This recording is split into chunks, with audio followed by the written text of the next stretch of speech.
of thoughts on that. But let's chat to somebody who understands this particular media. Nell McClung with our digital platform at the SABC. Now, thanks for joining us. I mean, once this thing started, it started flying. Have you been able to measure just how huge the reaction has been to Penny Sparrow's tweet? It's been very big. In the last 24 hours, we've had 80,000 tweets that have been sent. And an hour, we've got like 5,000 posts, meaning that people are retweeting the story over and over. And it has about 20 million impressions, as you can see on the screen, meaning that 20 million people around the world are interacting with the tweet. And then you have 15 million reach, meaning that it is reaching more than 15 million and 20 million people are interacting with it. All right, so if you're watching on SABC3, I know you've just joined us, welcome. We're busy having a conversation about Penny Sparrow, the KwaZulu-Natal estate agent who tweeted something about black people being monkeys at the beach.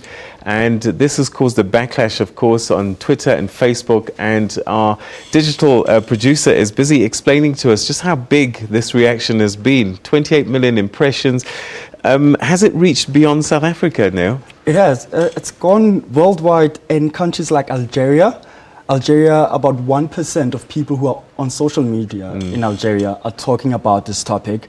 And when you look at the USA, where it has a population over 300 million, 5% of the people in the USA are talking about this topic. As you can see on the screen right now, you've got people from England, Germany, Australia, Japan, and all these other countries, Nigeria, you've got Cuba up there, Colombia. They're all talking about this topic. It has transcended beyond South African borders. How do people, just help me through this, because if I'm waking up in America, how do I end up finding out about this tweet in South Africa? You have to understand that South Africa has a majority of Twitter users. So if Twitter was a country, South Africa would be one of the biggest countries. So whatever South Africans are tweeting, especially when they're using the hashtag, it gets spread all over Twitter faster than any other place in the world. And the hashtag Penny Sparrow that was used was shared over so many times that it can spread all over the country. All over the world, actually. Okay, so we are a huge contributor to the trends map globally. Yes. All right, so what does that mean for the public, people like you and me, when we pick up and start tweeting? What should we be taking cognizance of? The thing is, people think they are tweeting in a small community. If you look at Penny's story, it was actually a response on Facebook, but somebody screen grabbed it and then took it to Twitter, where it just blew over. People communicate in small groups, but what they don't realize is that somebody else out there can screen grab it and put it on social media and then tag your company that you work for. So it's you need to be aware when you're tweeting, because you're not just representing yourself, but you're representing your organization at the same time. So Facebook might be private.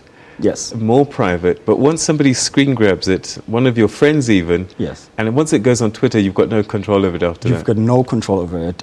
If we have about over 4 million users in South Africa on social net, on mobiles alone. So you can just imagine how far it's going to spread. All right. So the trick is, don't put anything on Twitter or Facebook that you wouldn't say out loud in public. Yeah, most people say it's kitchen talk. Yeah. You can talk with your family in the kitchen, but don't put it on social media, because the minute you put it there, it becomes public entity, and the public has the right to it, and they can just run around with it. All right, okay, we're going to have to leave it there now. Thank you very much indeed for giving us an update on that.